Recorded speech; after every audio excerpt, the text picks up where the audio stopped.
I've been walking 4 miles up this beach to test the $509 budget backpacking kit. So how's it doing?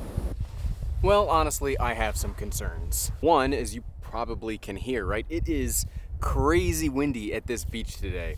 Okay, the first piece of this budget gear that I think I'm ready to evaluate is the backpack. Much like the tent, this is a trail-made backpack from REI. So this pack was great. I loaded this down with almost 30 pounds worth of stuff. This whole kit had about a 14.5 pound base weight, but I needed to add in my consumables, my food, my fuel canister, all the camera gear that I brought, and it did it like a champ. Ow, ow, ow, ow, ow.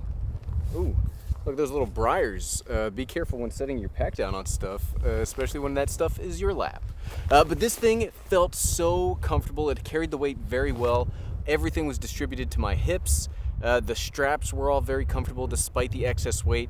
It doesn't have everything that I normally look for in a pack. I normally use ultralight packs, which have these big giant pouches in front and these big giant water bottle holders on the side. Now it does have a pouch on the front, but it's not very useful when the rest of the pack is full. And it has these little water bottle holders, which are fine, but I don't know, I like the bigger ones on the side of the pack. But ventilation was great. Walking 4 miles in soft sand sucks, pretty bad. So the fact that this was able to hold everything in relative comfort on sand, that's pretty good. My second concern is more about the sleep system, but we can get to that later. Right now, we just gotta set up the tent.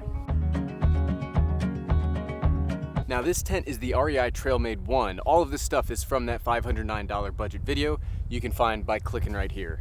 We're really kind of saved today because this is a freestanding tent. So you see me staking it in, but that's more to just like keep it in place. If I had one of my normal trekking pole tents on this sand without like sand stakes, we'd probably be in trouble with this wind.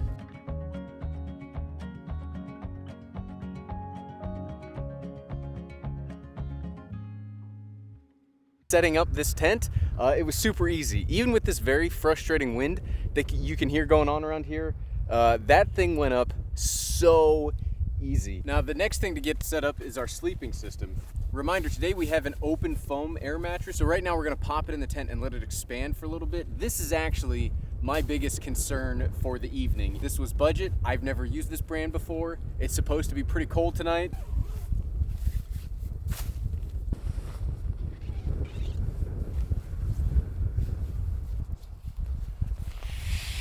I'm actually pretty excited about this pillow. I've never used Trekology as a brand of pillows before, but I like that it's got this strap that's gonna go over the sleeping pad. The only other problem I think I'm gonna have tonight, besides the air mattress, is, can you see all this? Just trying to keep sand out of the tent. Like, sand is coarse, it gets everywhere, I hate it. And because of that, camping on a beach was probably a bad idea, but again, we'll have to see how it all shakes out tomorrow morning. We'll pause here, we'll let the sun go down a little bit, we'll let it get more towards dinner time. I'm probably gonna take a nap because walking on sand kind of sucks. So I'll see you all back in just a little bit. All right, so I popped on the jacket. This wind is no joke. I was getting kind of cold there for a second, and I was like teetering on that edge, right, of am I cold enough for the jacket, am I not cold enough for the jacket? But popping this thing on feels fantastic. I'm really cozy right now. Ooh, okay, and now it's time for every backpacker's favorite time of day, dinner. Now, my son and I have recently been watching Hell's Kitchen an awful lot, so in honor of Chef Gordon Ramsay, we're doing some risotto today, or risotto. Some beautiful risotto. This is another one of the big tests that we'll have to see today is how does the stove, again, this budget BRS ultralight stove, is not great in the wind, and we have plenty of wind to go around today. Did make a little bit of a wind protector, like a windscreen out of aluminum foil, so hopefully this will save us, because this wind is for real. Now, one thing that I really do not like about this stove, and it's probably a deal breaker just right off the bat for me, is it doesn't have like markings on the inside. So in my normal pot, it tells me how many ounces, like for certain levels. That's a really big deal when all of these meals, like no matter what brand it comes from, it says, hey, it needs 420 milliliters or 1 3/4 cup of liquid. I don't know. Now, I believe this is a 15-ounce cup. So if I fill it close to the top, I should have enough, but I just hate that. Just if you're gonna make some kind of a metal cup for cooking, put numbers on it. I like numbers. Now, you do have to be very careful when you use windscreens for stoves like this. You can overheat these gas canisters and they can have problems. So just be careful that you don't cause an explosion when you're out in the backcountry. Nobody likes explosions in the backcountry.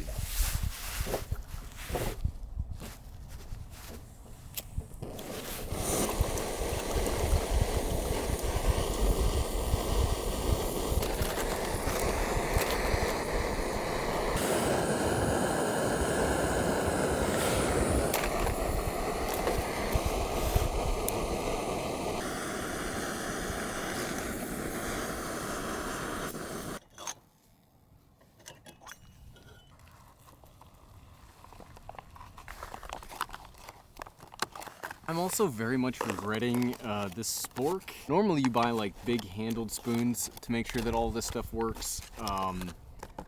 This is definitely going to be a challenge for this particular dinner, but while the food's rehydrating, yeah, the stove's great. You give it a little bit of a windscreen. You watch the canister so it doesn't explode, but you do a little bit of a windscreen, and this is surprisingly efficient. The mug, though, this is the first thing I straight up am just gonna say, don't get this. One, obviously, like I mentioned earlier, it doesn't have numbers on it, so it's really hard to judge how much liquid you're actually boiling for your meals. But two, it's too small. Like, it's so narrow, your stove doesn't get a good disbursement of heat, so it feels like it took a little bit longer to boil. Plus, I had to fill it up more, which causes potential problems with overflowing of boiling water, which you don't want on yourself. So the first voted off member of the kitchen is the cup. Plus, I really have a feeling that this spork is gonna be a nightmare to eat the dinner with. You can't smell it, but here. It smells so good, but I'm like, look at this dinky little spork. Oh, that's good. This might be one of my new favorites. Let me know in the comments if y'all would like to see maybe like a budget backpacking meals thing, because these are not cheap. And there's way better ways of doing backcountry food. It's a little soupy because I could not precisely measure the amount of water that I put in there, so. Okay, so we're losing the light, and I wanted to talk about the tent before it got way too dark. So I do really like this tent for what I paid for it. There are some things that I'm not as thrilled at. Like, there's not a hook point up here, there's just like a loop. I mean, you could attach something, like you could put a carabiner or something through there, but I wish there was more like storage or more space here. You only get a single pocket for organization in here, and it's kind of like, I don't know. There's two big vents for airflow. It is double wall, so the condensation should not be a problem. I think the big winners so far today are the REI Trailmade pieces of equipment. The bag, the jacket, and the tent are all fantastic. I don't know that I would pay list price for them. However, we're now at the part of the night that I have not been looking forward to this entire trip. The sleeping bag, I'm not as concerned about. This is a 20-degree Kelty sleeping bag that, again, I got for like 50 bucks. I'm not as concerned about this. This like sleeping pad, right now, sitting on it, my butt is touching the ground. It didn't inflate at all when I left it open for about an hour or so earlier today. I did blow air into it. However, again, my butt's on the ground. I imagine tonight is gonna be rough.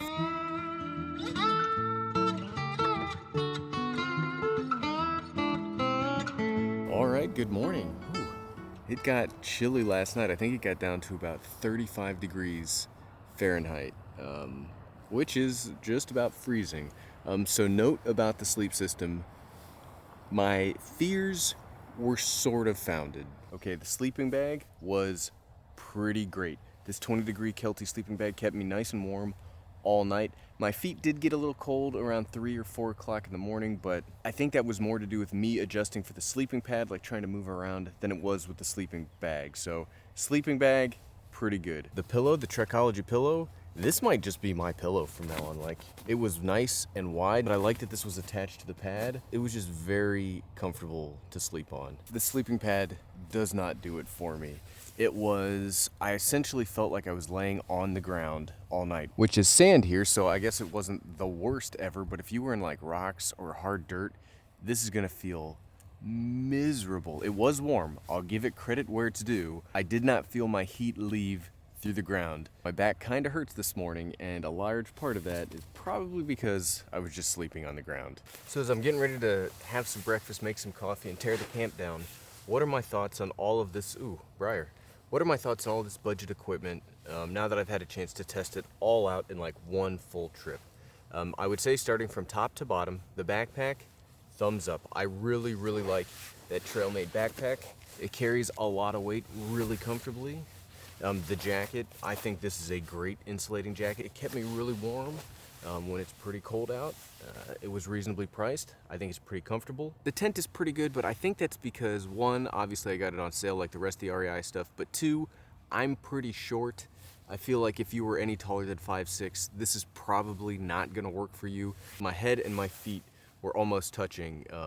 So if you're any taller than me, you're probably not gonna like the tent as much.